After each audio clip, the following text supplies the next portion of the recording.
manusia makan yang halal, yang thayyib. Jangan ikut setan. Setan tuh nggak suka yang halal thayyib. Sukanya setan tuh yang haram-haram aja. Hati-hati, setan tuh musuh kamu. Itu tidak pernah menginginkan kebaikan kamu. Maka yang menginginkan kebaikan kamu tuh hanyalah Allah Subhanahu wa taala. Dengarkan pesan Allah, jangan ikut setan. Tarik menarik sekarang kita antara Allah dan setan. Tarik menarik kita. Diperebutkan kita oleh Allah dan setan. Allah begitu sayangnya pada kita, abadi firman-Nya, setan setiap saat datang.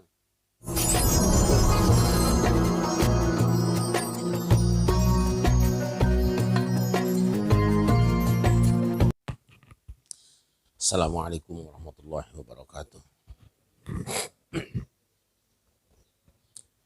Alhamdulillah wassalatu wassalamu ala Rasulillah Sayyidina Muhammad ibn Abdullah wa ala alihi wa sahbihi wa man tabi'ahu wa wala. Nas'aluka lahumul ijabah ala hadhiniyah. Al-Fatihah. A'udzu billahi minasyaitonir rajim.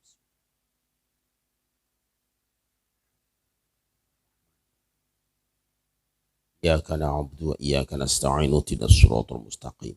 Siratal ladzina an'amta 'alaihim ghairil maghdubi 'alaihim waladdallin. Ayat 168 dari surah Al-Baqarah. A'udzu billahi minasy syaithanir rajim. Bismillahirrahmanirrahim. Ya ayyuhan nasu kulu mimma fil ardi halalan thayyiban wa la tattabi'u khutuwatis syaitan.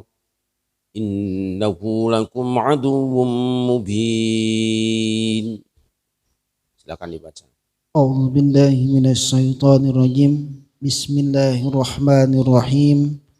Wahai manusia, makanlah dari makanan yang halal dan baik yang terdapat di bumi, dan janganlah kamu mengikuti langkah-langkah setan.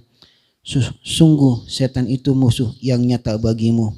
Shadaqallahul azim.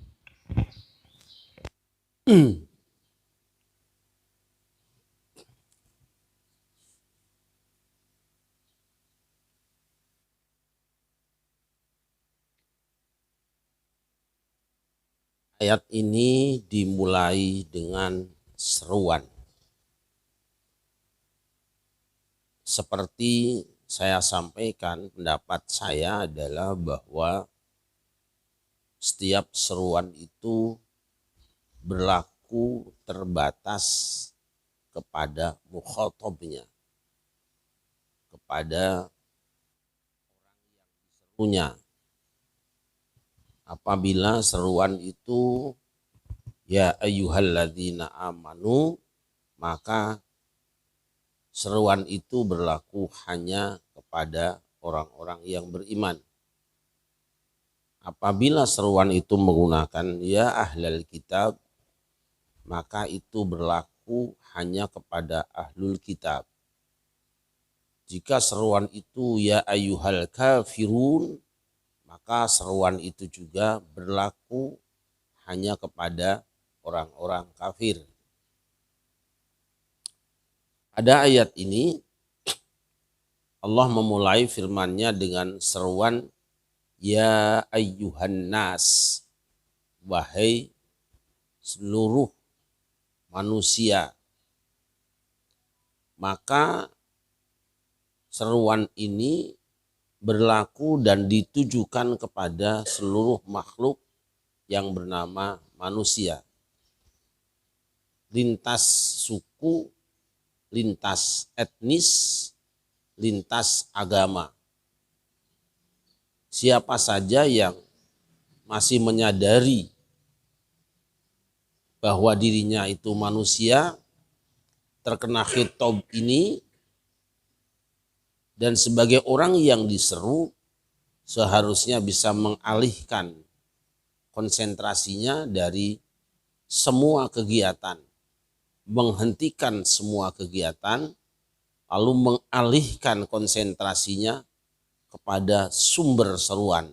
Apalagi yang menyeru itu Allah. Kita perhatikan jika ada orang yang sedang makan bakso. Misalnya Haji Mahali sedang menikmati bakso. Lalu datang Ustadz Taufik, dia bilang, Pak Haji Mahali.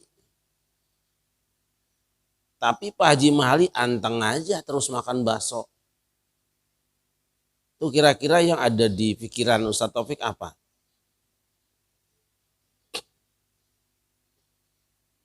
Orang lain yang tidak kenal mungkin akan mengatakan, oh berarti orang ini ada sesuatu pada telinganya. Nah itulah.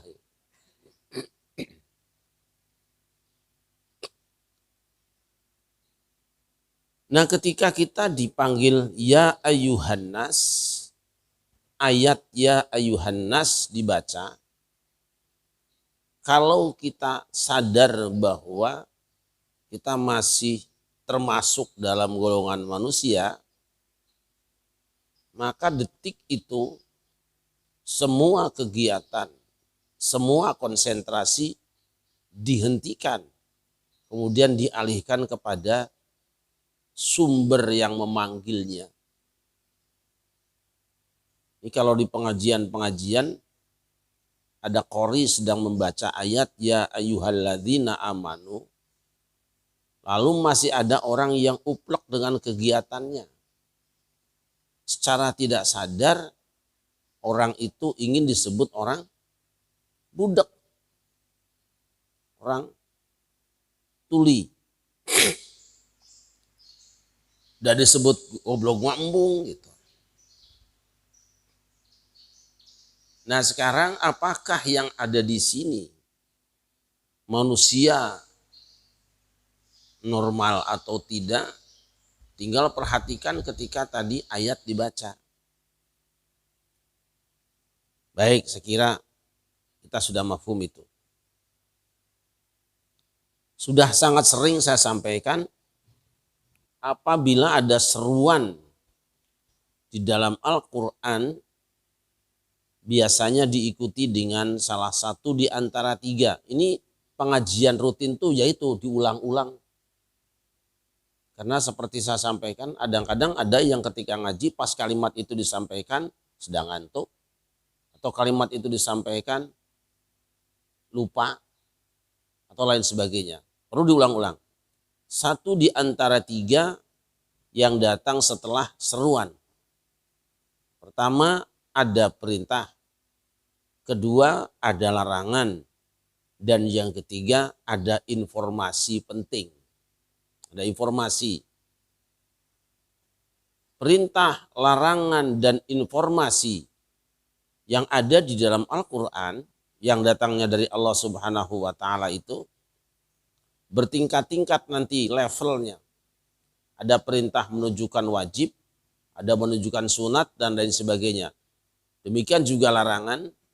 Larangan itu ada yang menuju kepada haram, ada yang menuju kepada makruh, dan lain sebagainya.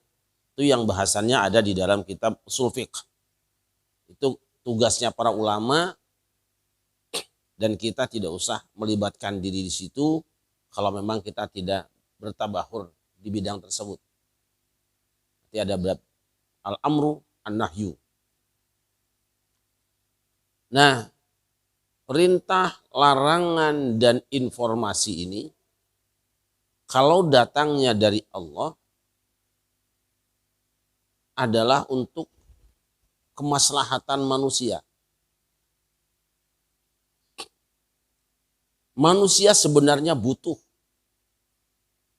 Tapi kenapa Allah masih perintahkan juga? Masih sampaikan juga larangan. Masih sampaikan juga informasi. Karena pada dasarnya manusia itu bodoh. Manusia tidak tahu. Jangankan apa yang maslahat buat dirinya, tentang dirinya pun manusia kadang-kadang tidak tahu. Pengetahuan manusia tentang dirinya sangat terbatas. Siapa yang bisa melihat punggungnya? Kita tidak bisa melihat. Apalagi kalau ditanya, kamu bisa melihat mata kamu enggak? Jelas. Melihat yang di depan masih bisa, samping masih bisa, tapi melihat yang di belakang tidak bisa. Apalagi melihat penglihatannya. Kamu bisa mendengar suara depan, belakang, dan samping, kiri, kanan, atas, bawah.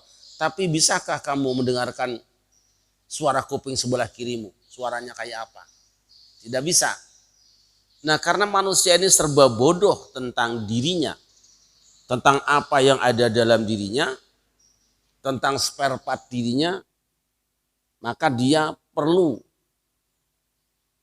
informasi yang membuat mereka menjadi tahu kalau mau tahu. Tapi kan tidak semua orang ingin tahu, inginnya kan matangnya saja. Inginnya maslahatnya saja. Nah, maka Allah sebagai pencipta manusia adalah zat yang paling tahu tentang onderdil dalam dirinya, tentang spare part dirinya, ukuran kekuatannya, bahan bakarnya. Maka di sini Allah perlu memberitahu, sebab yang paling tahu bahan bakarnya apa sebuah kendaraan tentu pabriknya. Ini sudah sering juga saya sampaikan. Mobil saya yang troper dulu pernah nggak jalan, gara-gara ngisi bensin di dekat UNJ sekarang itu. Isi bensin,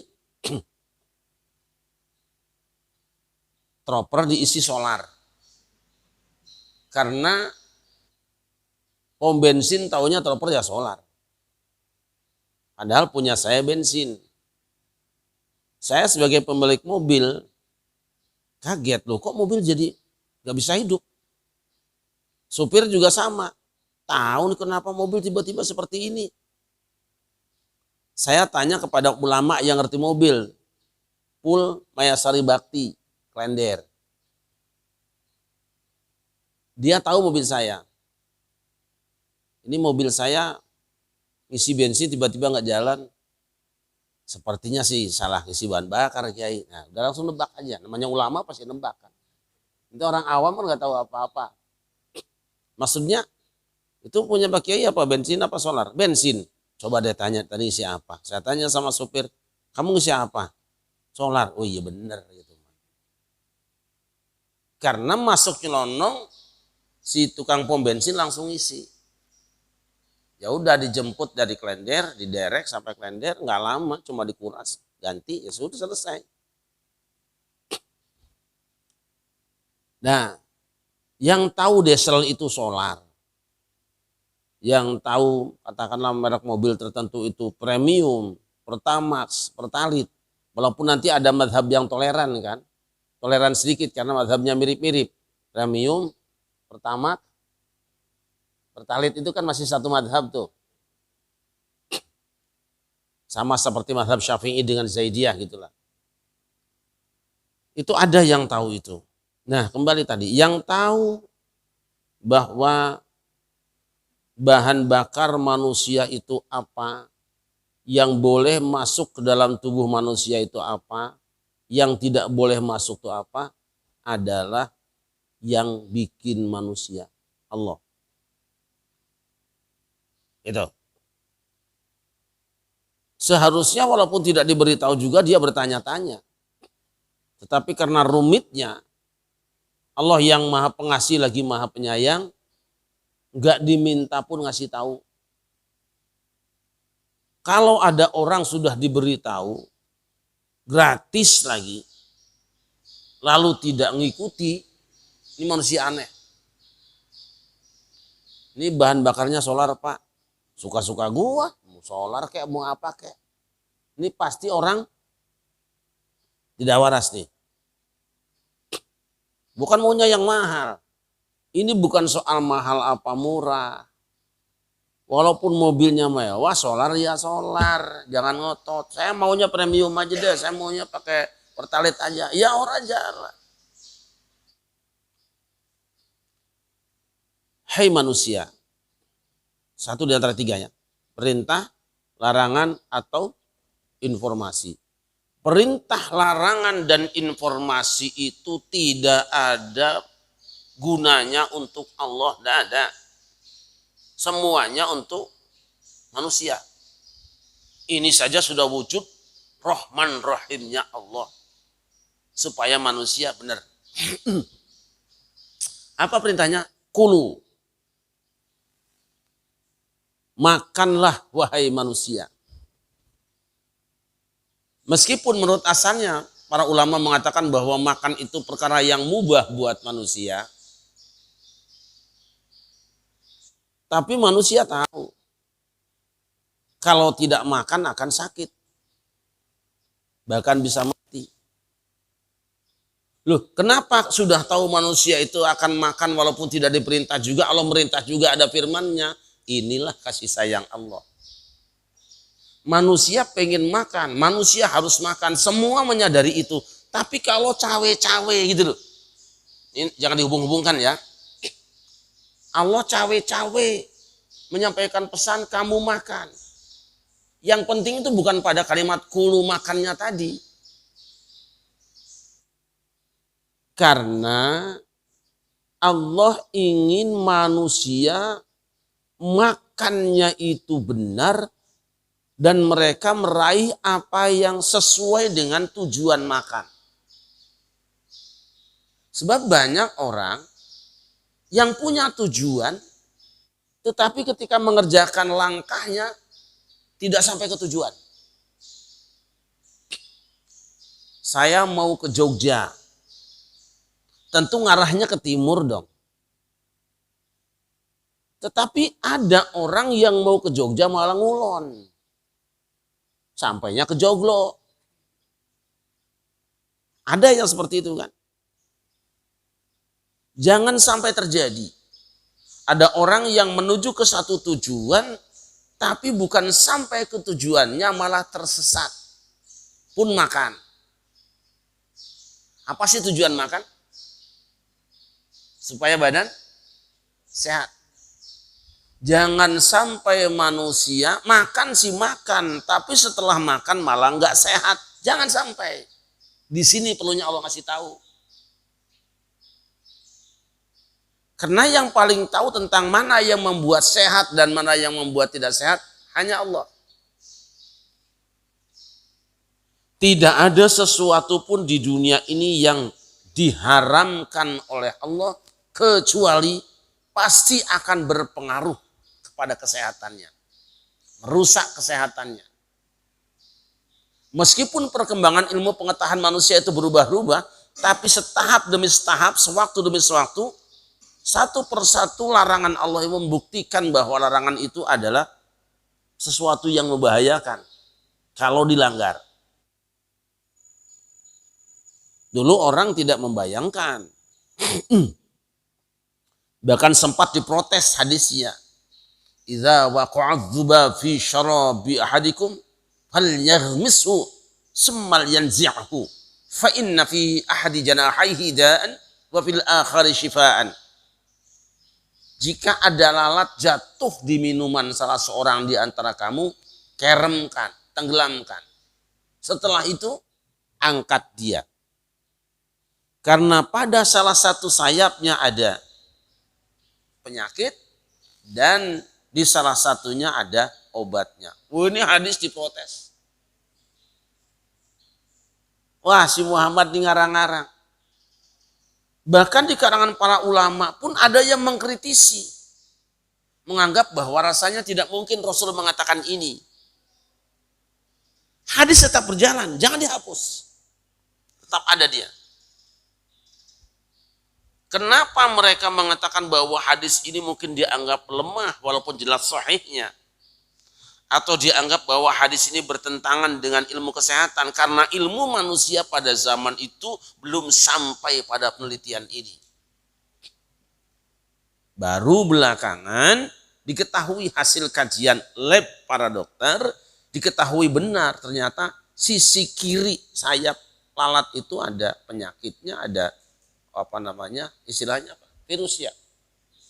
Nah, kanannya ada nangkalnya. Yang jika itu ditenggelamkan di dalam air maka si penyakitnya ini akan mati. Potensi buruknya akan mati, akan dikalahkan oleh potensi baiknya. Baru orang mengatakan Shadaqa Rasulullah. Tapi kan terlambat tadi orang, makanya jadi orang tuh jangan suka main serang-serang saja. Ilmumu belum sampai. Daging babi. Wah, si Muhammad ini, dulu orang Jawa kan ada. Orang entuk mangan daging babi, mergo babi arep dikawini dhewe. Ya wajar, wong namanya zamannya masih belum sampai. Oh, enak kok, sama saja dengan daging sapi. Makanannya juga sama kok. Ada. Tapi ayat tentang haramnya daging babi jangan dihapuskan, tidak dihapuskan. Baru belakangan, oh ternyata daging babi itu ada cacing pitanya, segala macam. Baru. Semua yang diharamkan Allah pasti ada dampak buruknya kepada manusia jika dilanggar. Andai sampai hari ini ada yang belum ketahuan kenapa, tidak usah bertanya-tanya. Kenapa segala rupa. Satu saat juga akan terjawab sendiri. Hanya waktunya yang belum menentukan. Sallallahu alaihi Nabi Muhammad. Sallallahu Muhammad. Allah katakan, kulu mimma fil ardi. Makanlah olehmu yang ada di bumi. Min itu dari. Dari apa yang ada di bumi. Menunjukkan kepada ba'dun, sebahagian. Kenapa sebahagian, tidak semuanya?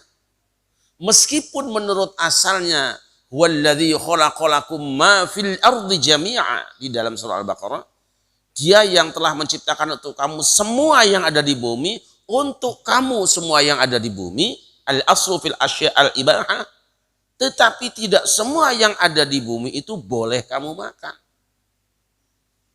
Min untuk menunjukkan sebahagian. Ada yang bisa dimakan tapi tidak boleh dimakan. Nah, lalu yang mana yang boleh? Halalan thayyibah. Halal dan thayyib. Nanti kadang-kadang tumpang tindih antara halal kasab dengan thayyib ini. Apa itu halal? Sesuatu yang boleh dipergunakan. Halal.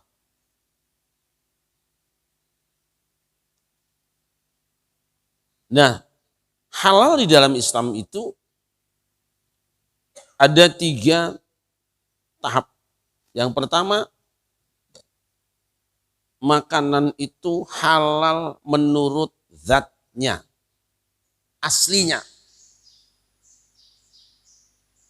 Adalah kita bersyukur pada Allah Subhanahu wa taala bahwa di antara makanan itu yang diharamkan semua terhitung, terbatas. Sisanya halal. Kemurahan Allah. Ya kan? Yang haram apa saja? Qul la ajidu fima uhiya ilayya muharraman ala dha'imin yat'amuhu illa ayyakuna maitatan aw daman masfuhan aw lama khinzirin. Fa innahu rizqun aw fisqan uhilla li ghairillah. Aku tidak mendapatkan di dalam apa yang diwahyukan padaku sesuatu yang diharamkan orang untuk memakannya kecuali apa? Ayyakuna maitatan, bangkai. Terus audaman masfuhan. Nanti baca deh 145 surat Al-An'am.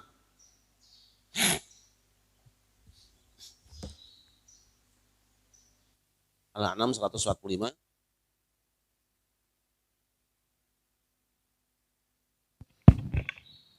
Bismillahirrahmanirrahim. Katakanlah, tidak kudapati di dalam apa yang diwahyukan kepadaku sesuatu yang diharamkan memakannya bagi yang ingin memakannya, kecuali daging hewan yang mati, bangkai, darah yang mengalir, daging babi, karena semua itu kotor, atau hewan yang disembelih bukan atas nama Allah. Tetapi barang siapa terpaksa bukan karena menginginkan dan tidak melebihi batas darurat, maka sungguh Tuhanmu Maha Pengampun, Maha Penyayang. Shadaqallahul azim. Kan sedikit banget ya. Ayam nggak ada kan? Situ yang diharamkan apa? Darah, kemudian bangkai, kemudian celeng, daging babi. Asu ada nggak? Nanti masalah itu. Buaya ada nggak? Nanti masalah itu. Saya tidak mengatakan asu dan buaya halal. Nanti ada masalah itu. Ada masalah di situ. Khilaf ulama di situ. Nanti anjing masuknya dari mana? Buaya masuknya dari mana? Nantilah kita bahas. Kita hanya ingin mengatakan hari ini bahwasanya sesuatu yang diharamkan Allah dalam Al-Quran itu lebih sedikit dibandingkan dengan yang halalnya. Bayangannya seperti apa? Seperti surga Adam. Adam di surga, silakan makan semua.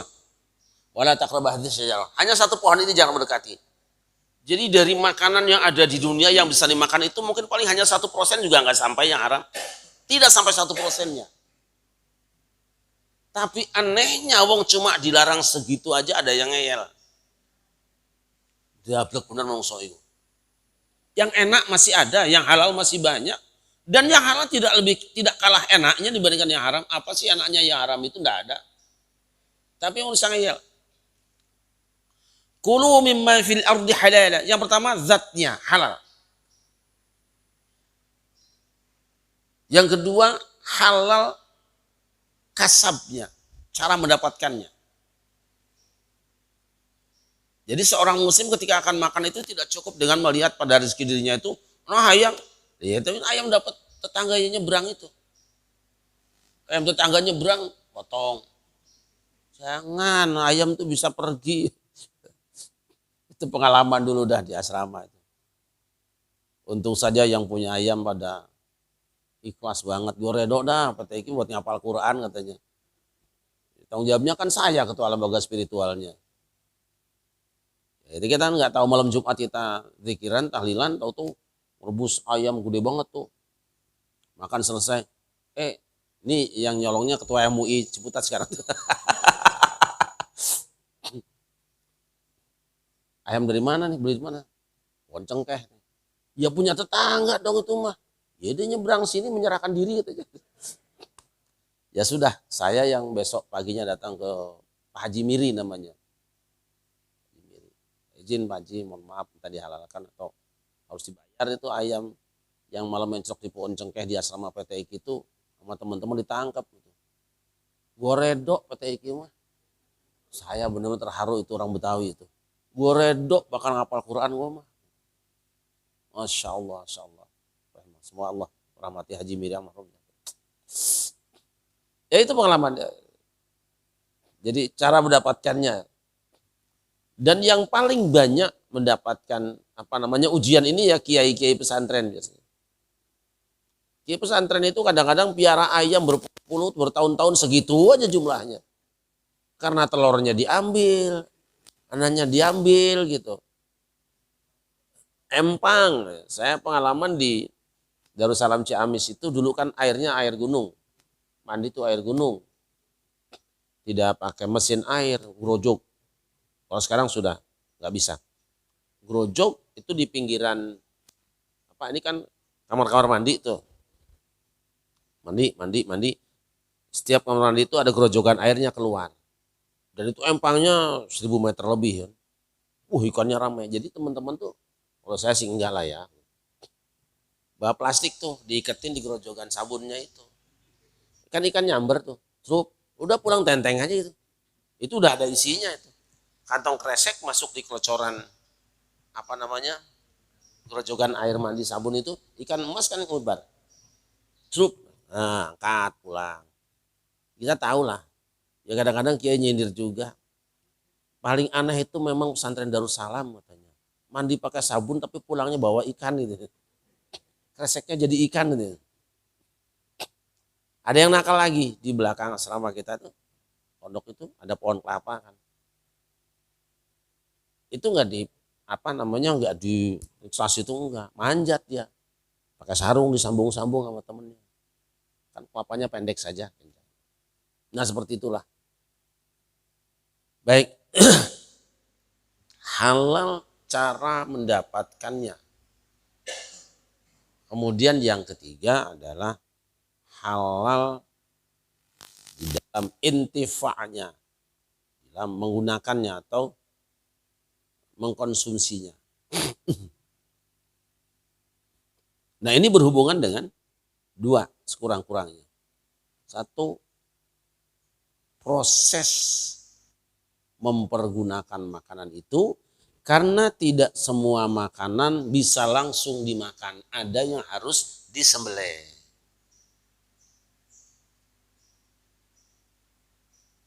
Maka penyembelihan itu bisa merubah sesuatu yang halal menurut asalnya, halal cara mendapatkannya, bisa berubah menjadi haram karena apa? Salah proses penyembelihannya. Hati-hati itu. Yang keempat, menurut asalnya juga halal kita makan, tetapi menjadi berdosa saat kita makannya. Kenapa? Karena ada tabdzir, mubadzir. Makan yang melebihi kebutuhan, lalu ada yang terbuang, tidak termanfaatkan. Nah, sekarang harus dihela supaya tidak terkesan tabdzir. Apa? Siapkan makanan banyak, siapkan juga pemain yang menyempurnakannya. Nah, biasanya santri itu. Aman itu kalau pesantren. Kalau tidak, siapkan juga makhluk-makhluk yang akan melengkapinya, piara binatang. Maka tabdzirnya akan menjadi hilang karena sisa makanan yang kita makan itu berikan ke ayam. Makanya umumnya kiai di mana-mana pasti punya piaraan. Jaga-jaga itu. Dah, halal. Kenapa?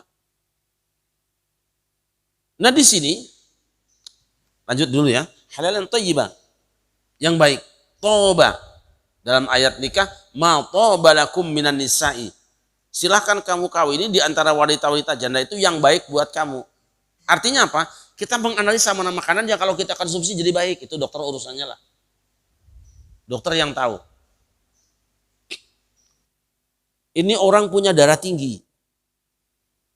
Maka ma toba lahu, thayyiban yang baik buat dia itu, dokter tahu.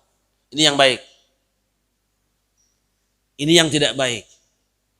Meskipun Rasul tidak pernah mengatakan bahwa ini haram, daging kambing haram buat orang darah tinggi, tidak bisa orang mengatakan bahwa dokter melakukan bid'ah. Tidak bisa. Karena bil ilmi, dengan ilmu. Yang bid'ah itu orang tidak punya ilmu, tidak punya disiplin ilmu, menyimpulkan sendiri. Kalau sekarang kaidah bid'ah seperti yang terapkan oleh para ulama dalam fikih, itu banyak sekali dokter yang bid'ah hari ini. Banyak kan? Nabi pernah nggak pakai gelang apa? Bioenergi itu? Nggak pernah kan? Tapi dokter ada mengajarkan itu. Ya bid'ah kalau lihat asalnya, wah ini musyrik nih.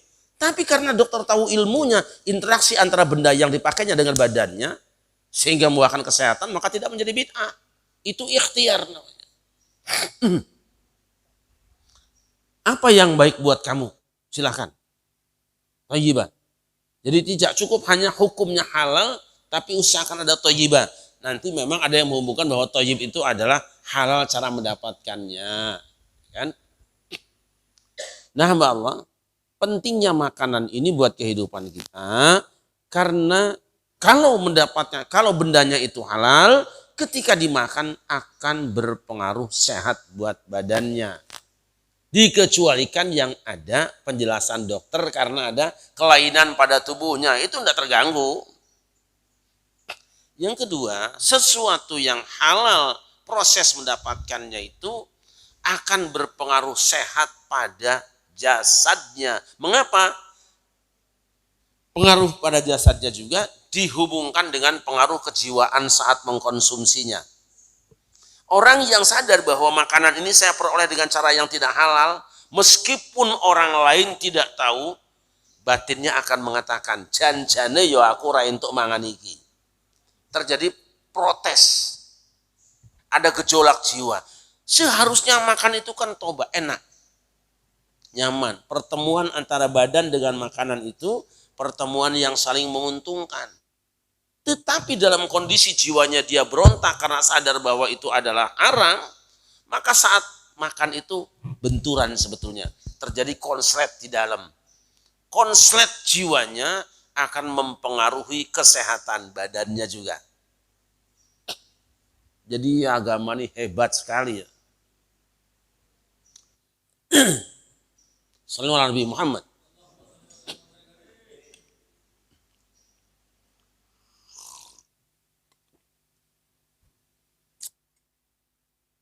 Batinnya tidak akan pernah merasakan ketenangan. Karena setiap saat akan muncul kembali perasaan bahwa kita melakukan kesalahan dengan makan barang yang haram. Terus. Maka orang yang makan barang haram tidak akan pernah tenang jiwanya. Bisa jadi hari ini setahun dia kelihatan tenang. Tapi tahun ke-10 ditangkap KPK. Selama 10 tahun dalam penantian penangkapan itu ada gejolak yang tidak ada berhentinya. Bayangkan membiarkan hatinya bergerak terus dalam kegelisahan itu. Maka zikir apapun, wirid apapun gak akan berguna. Karena landasannya tidak kuat di sini.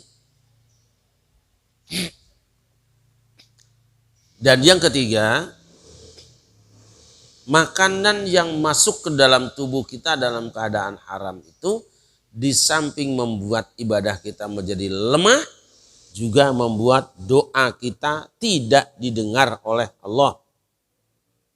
Allah beritahu supaya badanmu sehat, supaya jiwamu tenang, supaya ibadah dan doamu diterima, makan hanya yang halal. Ketiganya ini kebutuhan manusia. Selanjutnya, wala tattabi'u khutuwatis syaitan.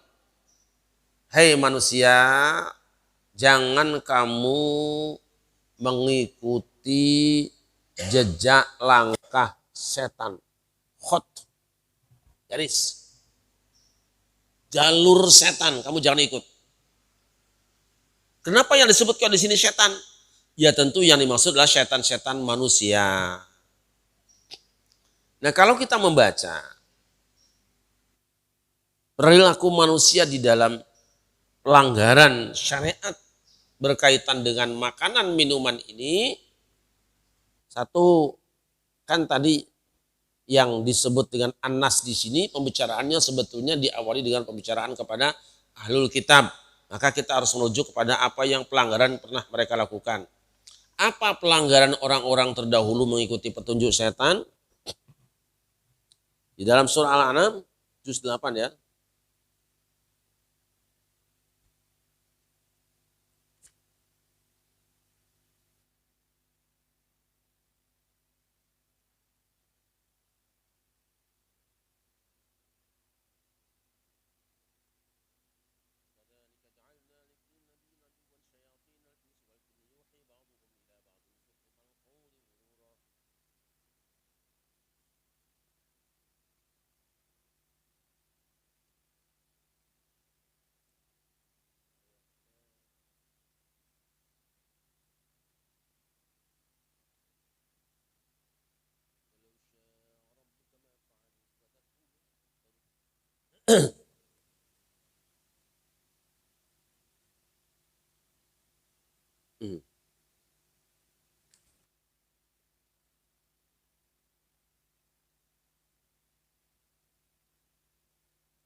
Ayat 112.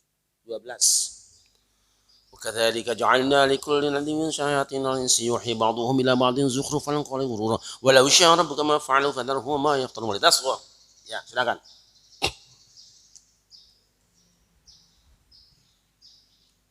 Yuhi ba'duhum ila ba'din.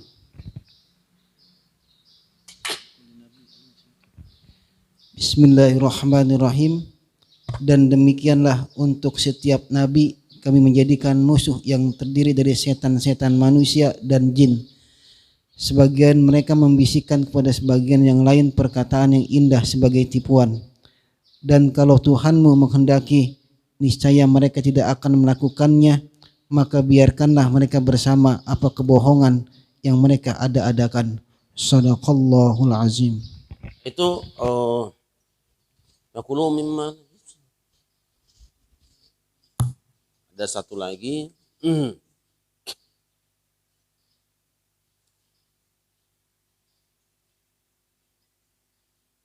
Ayat 121. Silakan. Yang ini nih yang sama sih sebetulnya, cuma ini lebih rinci. ولا تأكلوا مما لم يذكر اسم الله عليه وإنه لفسق وإن الشياطين ليوحون إلى أوليائهم ليجادلوكم وإن أطعتموهم إنكم لمشركون. Bismillahirrahmanirrahim. Dan janganlah kamu makan dari apa daging hewan yang ketika disembelih tidak disebut nama Allah. Perbuatan itu benar-benar suatu kefasikan.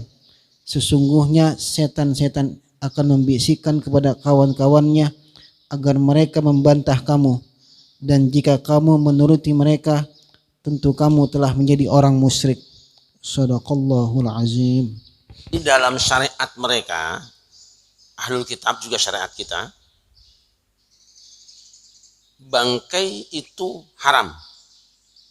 Bangkai itu adalah binatang yang mati tidak disembelih dengan sembelihan syar'i. Tapi orang-orang musyrik makan bangkai.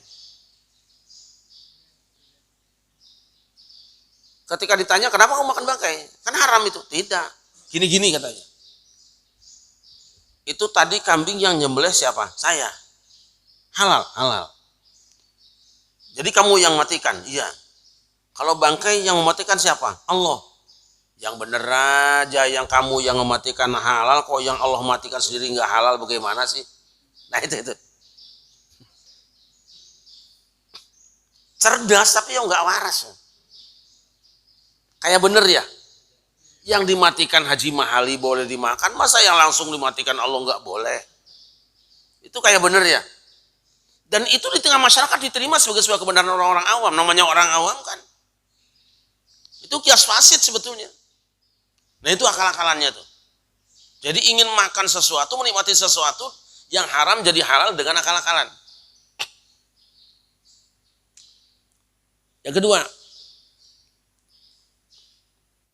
mereka tahu bahwa bangkai itu adalah haram. Tapi dia ambil kulitnya, dia sama. Babi itu kan haram, najis dari awalnya. Dia sama, dibersihkan, dijual kulitnya. Wa akalu samanaha, makan harganya. Itu akal-akalan juga tuh. Yang ketiga,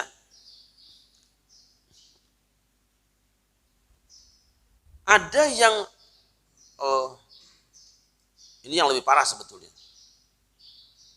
Mereka makan sesuatu, mendapatkan makan dari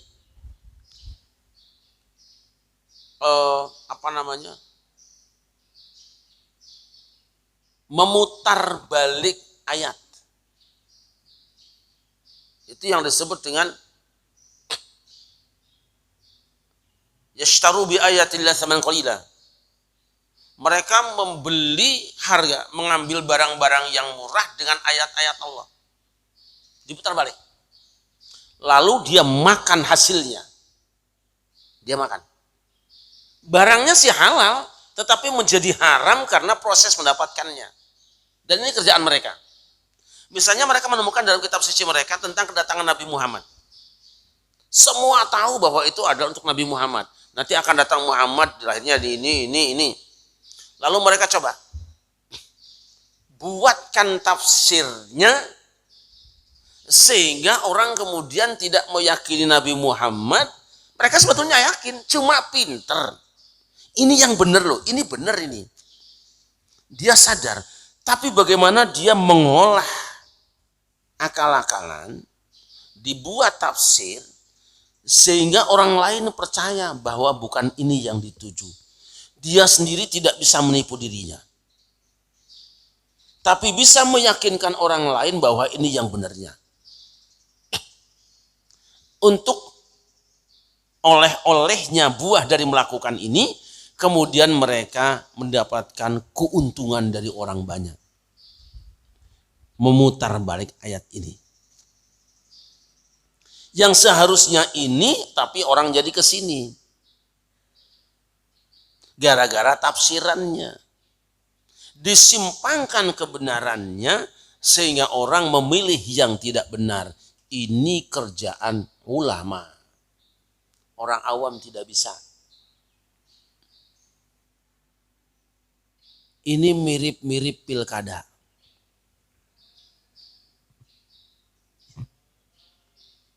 Perilaku orang yang suka memutar balik kebenaran, lalu dia mendapatkan keuntungan dari kerja memutar baliknya, itu adalah pekerjaan orang-orang Yahudi dan Nasrani.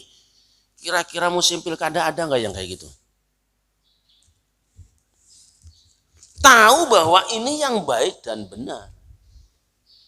Tetapi karena ada kepentingan pribadi dan kelompoknya, ingin mendapatkan dunia, lalu dia pindahkan ini saja. Dia dapat uang, halal apa haram duitnya? Kalau begitu duit tim sukses halal apa haram?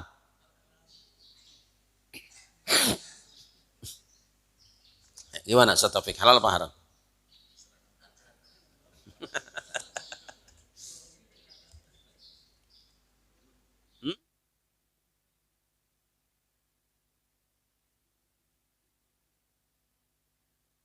Sekarang kita baca ayat 62-63 surah Al-Maidah.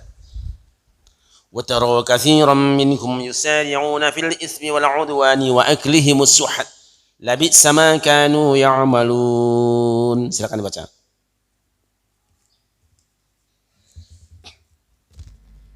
Bismillahirrahmanirrahim. Dan kamu akan melihat banyak di antara mereka orang Yahudi berlomba-lomba dalam berbuat dosa, permusuhan dan memakan yang haram. Sungguh sangat buruk apa yang mereka perbuat. Shadaqallahul azim. Itu orang Yahudi katanya yusari'una fil itsmi wal udwan. Semangat banget bermusuhan dan bikin dosa itu. Kemarin pada musuhan enggak di pilkada? Bikin dosanya cepet enggak itu?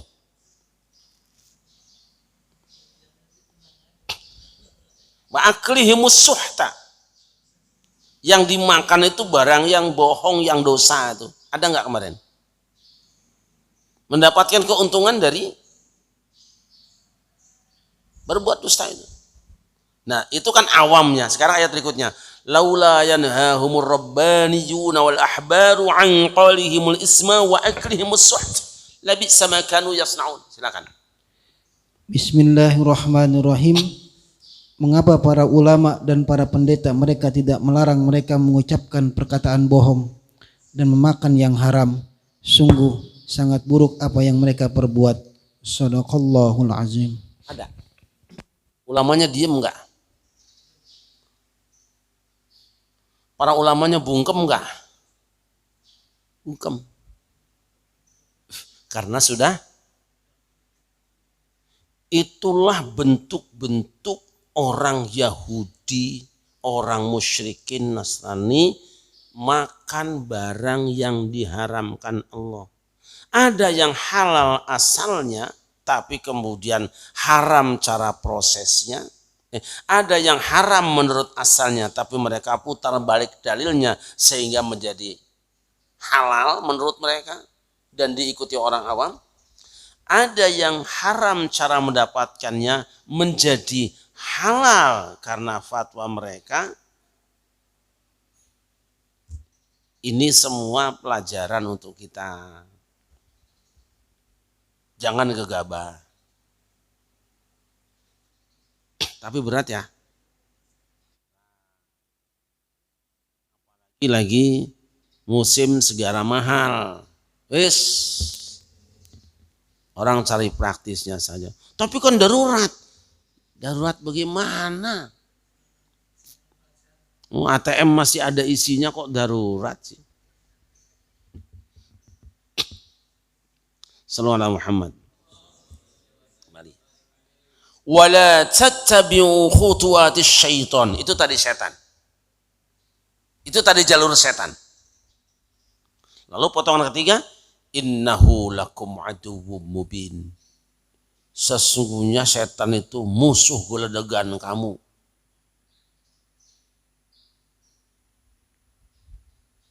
Sulit menerjemahkan mubin kecuali dengan yang nyata. Pada maksudnya benar-benar musuh gitu. Perhatikan potongan ayat kita. Yang pertama, ya ayuhan nas.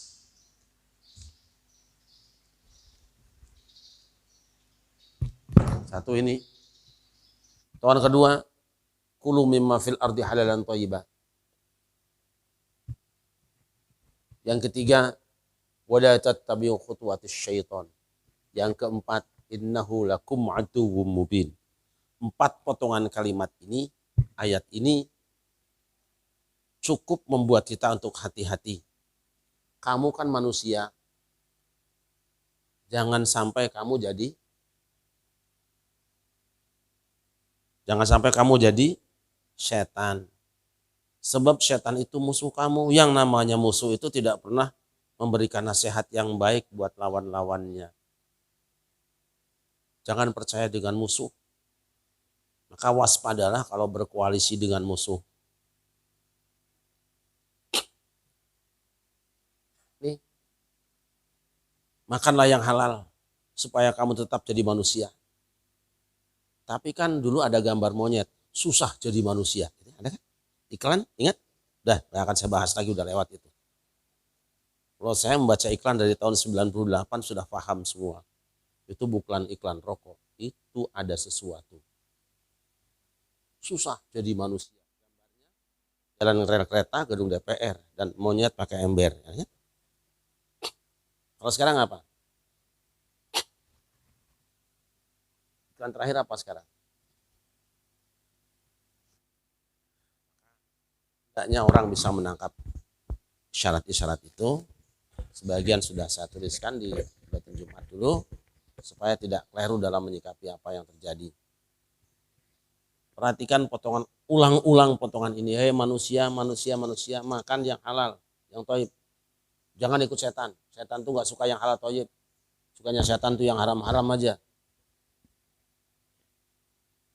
Hati-hati, setan tuh musuh kamu.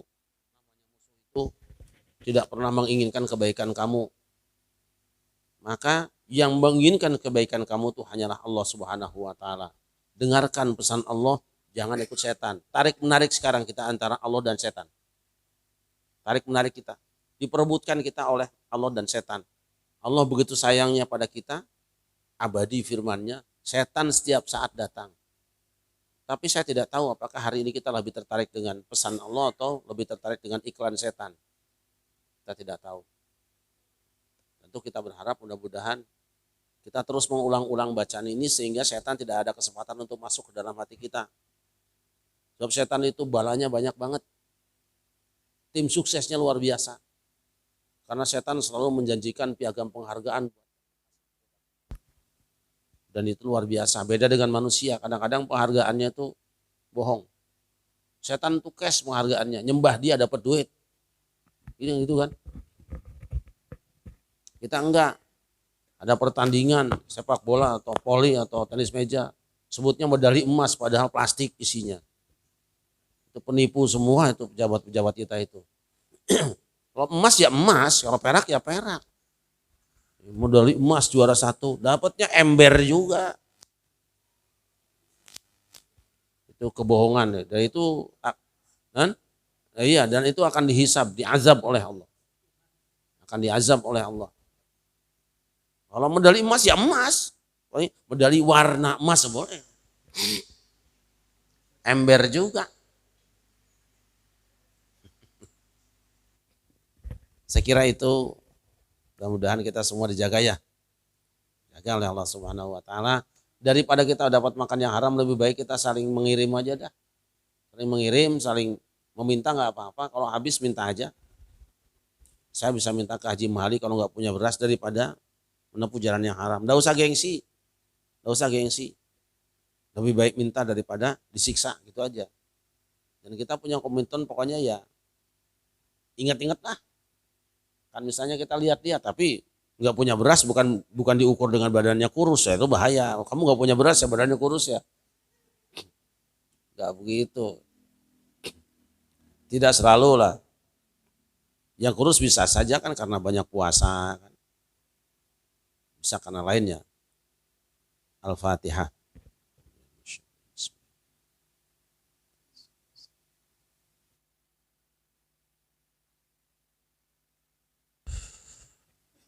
Allahumma salli ala sayyidina Muhammad wa ala ali sayyidina Muhammad sayyidina awwalina wal akhirin wa sallam radhiyallahu tabaraka wa ta'ala an kulli sahabati Rasulillah ajma'in. Alhamdulillah rabbil alamin hamdan yuwaffi yanbaghi li jalali wajhika wa 'azimi sultanik. Rabbana la tuzigh qulubana ba'da idh hadaytana wa hab lana min ladunka rahmatan innaka antal wahhab. Rabbana innaka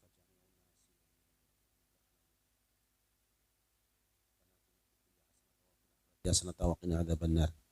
Wa sallallahu ala sayyidina Muhammadin wa ala alihi wa sahbihi wa baraka wa sallam. Bi fadli subhana rabbika rabbil izzati amma yasifun. Assalamun ala mursalin walhamdulillahi rabbil alamin. Bismillahirrahmanirrahim. Assalamualaikum warahmatullahi wabarakatuh.